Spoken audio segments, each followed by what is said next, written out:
Jornal. Câmara dos Deputados. Exploração econômica em terras indígenas gera polêmica na Câmara. Parlamentares da oposição criticam o uso de violência por policiais militares. Deputados cobram a adoção de medidas para fortalecer a saúde pública. Boa noite. Edmilson Rodrigues, do PSOL do Pará, acusa a administração da Unidade Básica de Saúde de Altamira, antigo hospital municipal, de negligência obstétrica. Segundo ele, uma cidadã deu à luz na calçada porque não recebeu atendimento na unidade, sob a alegação de que ali não funcionava mais o hospital. Edmilson Rodrigues afirma que, independentemente de o local não abrigar mais um hospital, enfermeiros e médicos da Unidade Básica de Saúde não podem deixar de atender uma cidadã vulnerável. O parlamentar lamenta o ocorrido e ressalta que a situação não é isolada. Para ele, o caso reflete a falta de investimento na saúde. Delegado Marcelo Freitas, do PSL, critica o tamanho de filas para a realização de cirurgias eletivas no norte de Minas Gerais. Nas palavras do parlamentar, a situação tem gerado uma legião de sequelados. Ele promete acabar com as filas no município de Montes Claros, investindo R$6 milhões em emendas de sua autoria. Delegado Marcelo Freitas também garante que parte do dinheiro será direcionado a cidadãos de outros municípios do norte de Minas Gerais, que, segundo ele, poderão ser atendidos por médicos especialistas em neurologia, urologia e ortopedia. O parlamentar ainda afirma que não medirá esforços para levar investimentos à região, nas áreas de segurança pública e educação. Alan Rick, do Democratas do Acre, defende a derrubada do veto presidencial ao projeto que trata do Exame Nacional de Revalidação de Diplomas Médicos, expedidos no exterior, o Revalida. Para o deputado, o presidente Bolsonaro errou ao vetar a possibilidade de universidades privadas aplicarem o exame. Alan Rick insiste que a atitude governista foi ultrajante e reitera o pedido de apoio ao parlamento para derrubar o veto. O deputado ressalta que não se pode permitir que o Revalida seja mais uma vez dificultado, atrapalhando a atuação dos médicos que se formam fora do Brasil. Dr. Luiz Antônio Teixeira Júnior, do PP do Rio de Janeiro, comemora a aprovação do projeto que prevê medidas sanitárias para o enfrentamento do coronavírus, como o isolamento de pessoas doentes e a quarentena de suspeitos de contaminação. Dr. Luiz Antônio Teixeira Júnior alerta sobre a urgência de adotar ações efetivas para o controle aeroportuário de passageiros que vierem da China. Ele parabeniza o governo federal pela decisão humanitária de resgatar os brasileiros que hoje estão isolados no país asiático. Educação. Frei Anastácio Ribeiro, do PT da Paraíba, entende que a afirmação do presidente Bolsonaro de que a educação no Nordeste só forma militantes é mais um exemplo de preconceito do chefe do Executivo Nacional em relação aos nordestinos. O congressista manifesta apoio aos governadores da região que não aceitaram a implantação de escolas militares. Na opinião de Frei Anastácio Ribeiro, são as escolas militares que formam militantes. O deputado afirma que é preciso preservar a liberdade de escolha de cada cidadão e não implementar um modelo educacional específico de maneira autoritária e antidemocrática. Cultura. O presidente da Associação Brasileira dos Promotores de Evento, Doremi Caramori, se reuniu com o presidente Jair Bolsonaro para discutir o projeto sobre meia entrada. Para Felipe Carreiras, do PSB de Pernambuco, Caramori foi mal interpretado pela imprensa. O deputado assegura que o promotor de evento não é a favor da extinção da meia entrada. Segundo Felipe Carreiras, Caramori defende que o Estado assuma os custos da meia entrada e não os empresários do ramo. O deputado também é a favor do benefício, desde que o governo dê algum benefício fiscal para quem fomenta a cultura, como ocorre em algumas categorias que não pagam IPI, por exemplo. Ivan Valente, do PSOL paulista, critica o chefe da Secretaria de Comunicação da Presidência da República, Fábio Van Garten, por ter usado uma rede social oficial do governo para atacar a cineasta Petra Costa, indicada ao Oscar de melhor documentário. Para o deputado, Van Garten deveria pedir demissão e responder pelas ilegalidades cometidas. Ivan Valente também se solidariza com a cineasta, autora do documentário Democracia em Vertigem, que apresentam uma visão crítica ao processo de impeachment da ex-presidente Dilma Rousseff. Vicentinho, do PT de São Paulo, destaca o lançamento da biografia de Marisa Letícia Lula da Silva, em São Bernardo do Campo. De autoria do jornalista Camilo Vanucci, a obra ressalta a importância da ex-primeira-dama na construção do PT e no governo Lula. Vicentinho lembra a greve de 41 dias organizada pelo Sindicato dos Metalúrgicos de São Paulo em 1980. Segundo o deputado, Marisa foi peça fundamental central no movimento em defesa dos direitos dos trabalhadores, quando liderou a Marcha das Mulheres. Para ele, a obra é um resgate da dignidade da ex-primeira-dama. Segurança Pública. Valmir Assunção, do PT, registra a indignação do movimento negro da Bahia contra a atitude racista e violenta de policiais militares em 2 casos que aconteceram em Salvador. Segundo o deputado, em um dos episódios, policiais agrediram e desrespeitaram uma mulher negra durante a festa de Iemanjá. Em outro caso citado por Valmir Assunção, policiais militares agrediram um jovem negro por usar cabelo Black Power. Ele espera que o governo da Bahia tome as providências necessárias para punir os agentes. Ele lembra que em Salvador, 80% da população é negra e, mesmo assim, o racismo está presente. Pompeu de Matos, do PDT do Rio Grande do Sul, também repudia a violência praticada por policiais militares. Em um vídeo que circula nas redes sociais, um policial de São José do Rio Preto, em São Paulo, agrediu de maneira covarde uma mulher grávida. Pompeu de Matos ressalta que esse tipo de crime será enquadrado na Lei de Abuso de Autoridade já em vigor. O deputado solicita uma punição do policial, tanto criminalmente quanto pela covardia do ato. Perpétua Almeida, do PCdoB, afirma que o ministro da Justiça, Sérgio Moro, precisa conhecer melhor o Acre, antes de dizer que a violência no estado tem diminuído. Ela espera que, após reunião realizada com Moro, o chefe da pasta dê mais atenção aos acreanos. Perpétua Almeida pede que o Ministério da Justiça instale no Acre um centro de inteligência, como os que vêm sendo implementados em outras unidades da federação. A deputada alerta que no primeiro mês de 2020, o estado registrou 46 mortes violentas. Ela sugere também o envio de agentes da Força de Segurança Nacional. Justiça. Paulo Ramos, do PDT do Rio de Janeiro, informa que vai ingressar com uma ação no Supremo Tribunal Federal contra o ministro da Economia, Paulo Guedes. Segundo o levantamento feito pelo deputado, o ministro está associado a bancos e fundos de investimentos que têm relação com o BNDES. Paulo Ramos disse que a Procuradoria-Geral do Distrito Federal já está investigando a participação do ministro nos fundos de pensão. Agora ele espera que o Supremo aprofunde as investigações para que Paulo Guedes seja exonerado do cargo. Política. Agostinho Ribeiro, do Solidariedade de Sergipe, cita artigo publicado no jornal Folha de São Paulo do doutor em Sociologia Celso Rocha de Barros, em que afirma que o Brasil está sendo salvo pela qualidade de deputados e senadores. Agostinho Ribeiro ressalta que funcionários do governo federal querem desconstruir a relação entre o executivo e o legislativo, além de atacar diariamente o parlamento. Ele destaca a importância de se manter a institucionalidade e lembra que as 2 casas legislativas aprovaram em 2019 matérias importantes para o país.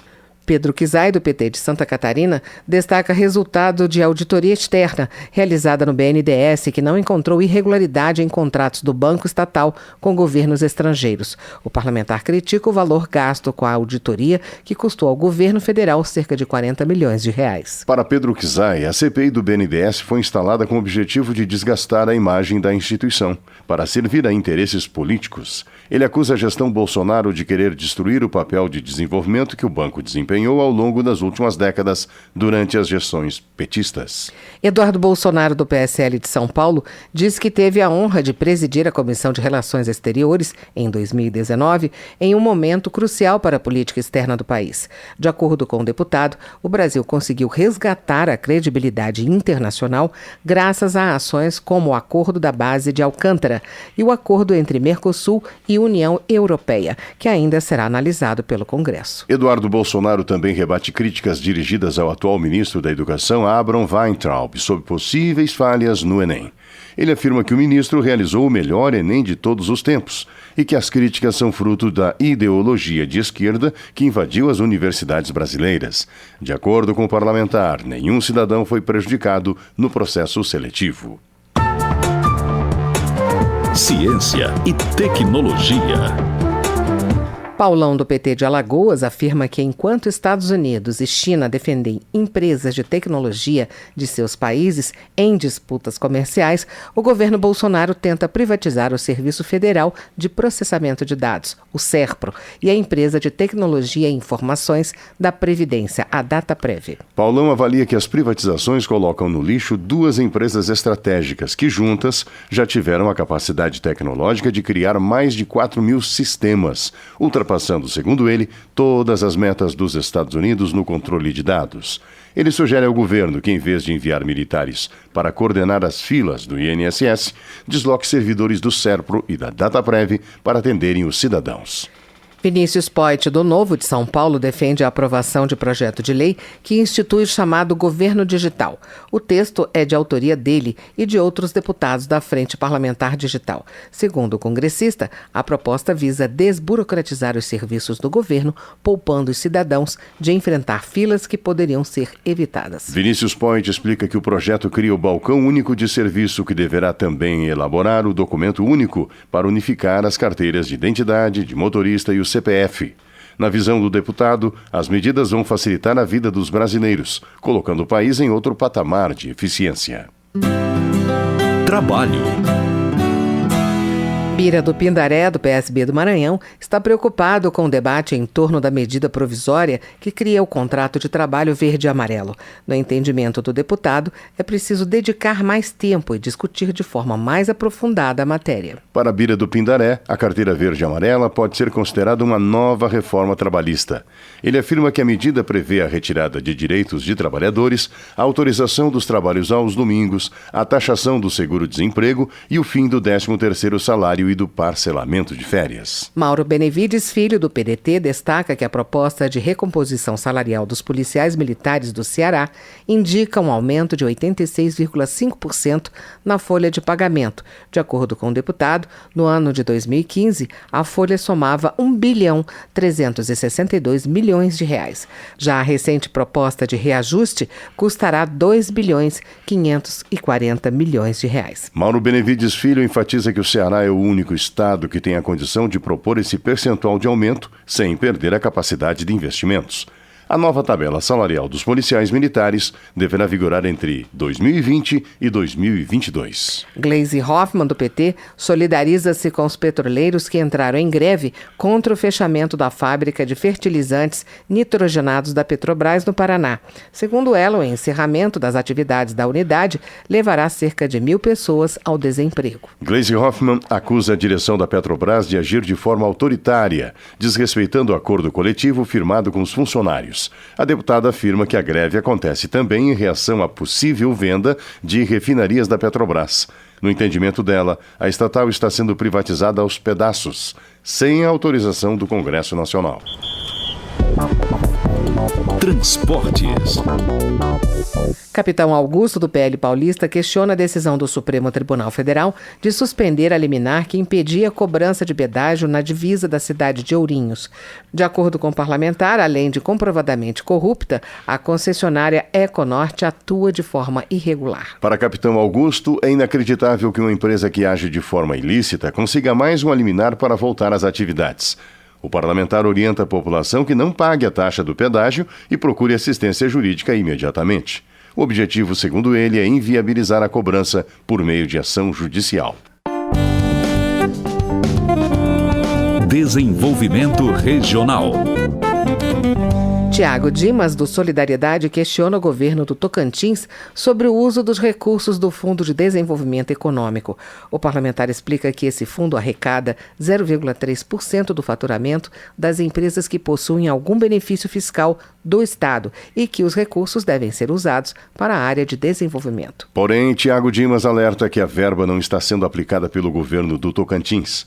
De acordo com o parlamentar, em 2019, o Fundo de Desenvolvimento Econômico arrecadou R$33 milhões, mas apenas R$140 mil foram executados. João Daniel, do PT de Sergipe, denuncia que 3.800.000 pessoas pobres ou miseráveis estão fora do Bolsa Família. O parlamentar destaca que a fila de espera só aumenta e que quase 500.000 famílias já cadastradas não conseguem receber o benefício. Para João Daniel, o governo federal age contra os pobres e mantém o sofrimento deles ao excluí-los das políticas sociais.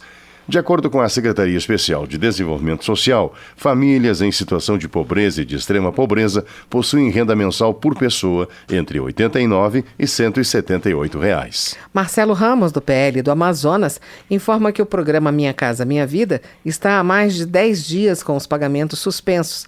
devido à não renovação da portaria interministerial que libera recursos do FGTS. Marcelo Ramos aponta descuido e falta de planejamento do governo federal ao permitir a paralisação das obras de 79 mil imóveis do Minha Casa Minha Vida. O deputado alerta ainda que criminosos estão aproveitando a situação e invadindo os imóveis. A crise da água contaminada no Rio de Janeiro já dura um mês. Por isso, Otônio de Paula, do PSC, entrou com a ação popular com pedido de tutela de urgência contra a Companhia de Águas e Esgotos, a SEDAI. Para Otônio de Paula, a situação foi gerada porque o presidente da SEDAI, Hélio Cabral, demitiu 54 técnicos com o intuito de aparelhar a companhia. Entre os demitidos estão 39 funcionários que cuidavam do controle da água. Ele cobra o ressarcimento de todos os clientes e o fim da tarifa de esgoto, já que, segundo ele, o serviço não vem sendo prestado adequadamente. Chico D'Angelo, do PDT do Rio de Janeiro, elogia o trabalho que tem sido realizado pela administração municipal de Niterói. Segundo o parlamentar, a prefeitura tem adotado uma gestão qualificada em áreas importantes como saúde, educação e infraestrutura. Economia. Começou a tramitar na Câmara o projeto de lei do Executivo que regulamenta a exploração de minério, gás e recursos hídricos em terras indígenas. Quem traz os detalhes é José Carlos Oliveira. O texto foi elogiado por governistas que apontam a oportunidade de segurança jurídica e garantia de ganhos para os índios que concordarem com a exploração econômica de suas terras. Já a oposição denuncia os riscos socioambientais da medida e se articula para atrasar e até impedir a análise do texto. Para o líder do governo, o deputado Vitor Hugo, do PSL de Goiás, o projeto de lei é muito equilibrado e garante aos indígenas participação dos resultados econômicos da exploração da terra. O Brasil tem um patrimônio econômico que precisa ser explorado em prol, inclusive, das populações indígenas do Brasil. E esse projeto de lei vem ao encontro dessa necessidade que, inclusive, é garantida na própria Constituição. Não vai ter, a partir da aprovação desse projeto, qualquer impacto no meio ambiente, porque todas as nossas leis ambientais continuarão em vigor, não vão ser revogadas. E agora é o contrário, nós vamos garantir segurança jurídica, vamos prevenir a exploração ilegal e vamos dar dignidade ainda maior para a população indígena. Já o PSOL encaminhou ofício ao presidente da Câmara, Rodrigo Maia, nesta quinta-feira, pedindo a devolução do projeto de lei ao Executivo. A líder do PSOL, deputada Fernanda Melchiona, do Rio Grande do Sul, rebate os argumentos do governo de que o projeto apenas regulamenta a Constituição. Esse projeto de lei ele é claramente inconstitucional e, sobredo, fere o direito à livre escolha e à consulta prévia. Esse projeto ataca os direitos dos indígenas e também a preservação das nossas florestas. É muito grave por si o PL, mas ainda as falas absurdas do presidente, que por ele confinaria os indígenas na Amazônia, acho que é um desrespeito brutal. Coordenador do Fórum Nacional em Defesa da Amazônia, o deputado Ayrton Faleiro, do PT do Pará, cita a mobilização dos indígenas contra 2 propostas de emenda à Constituição para reafirmar a esperança de paralisação na tramitação desse novo projeto de lei sobre exploração econômica em terras indígenas. Eu tive junto com o cacique Raoni numa reunião com o presidente Rodrigo Maia tratando destes assuntos. E nós temos a palavra do presidente Rodrigo Maia que ele não colocaria em pauta um projeto dessa natureza, com tanta complexidade, com tanta divergência e com tantos impactos na vida das populações indígenas. Porém, o vice-líder do PL, deputado Marcelo Ramos, do Amazonas, acredita que o projeto de lei pode resolver a exploração ilegal que hoje já existe em terras indígenas. Ramos defende amplo debate em torno do texto, com a participação de indígenas, ambientalistas e agronegócio. Não podemos negar os fatos. Exploração de minério em terra indígena já existe, de forma clandestina, absurdamente predatória e sem que as comunidades indígenas e tradicionais ganhem nada com isso. Portanto, se nós conseguimos estabelecer uma regulação que garanta ganhos para as comunidades indígenas e populações tradicionais, que mitigue danos ambientais e que compense outros danos ambientais, talvez seja um caminho muito mais sustentável. Em manifestos redigidos após encontros de várias etnias, as entidades indigenistas já manifestaram repúdio à exploração econômica das terras indígenas. É o caso do Manifesto Piaraçu, divulgado após o encontro dos povos Mbengocré, no Xingu, em janeiro. O Fórum Yanomami e Ecuana também chegou a divulgar carta-manifesto, recentemente lida na Câmara pela deputada Joênia Wapichana, da Rede de Roraima,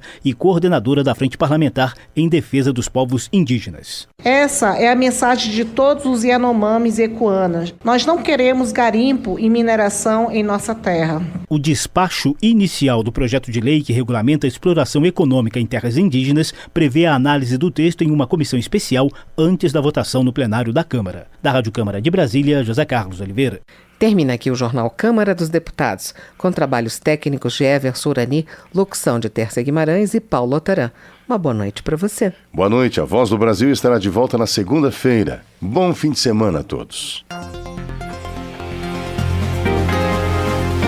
Você ouviu A Voz do Brasil. Boa noite.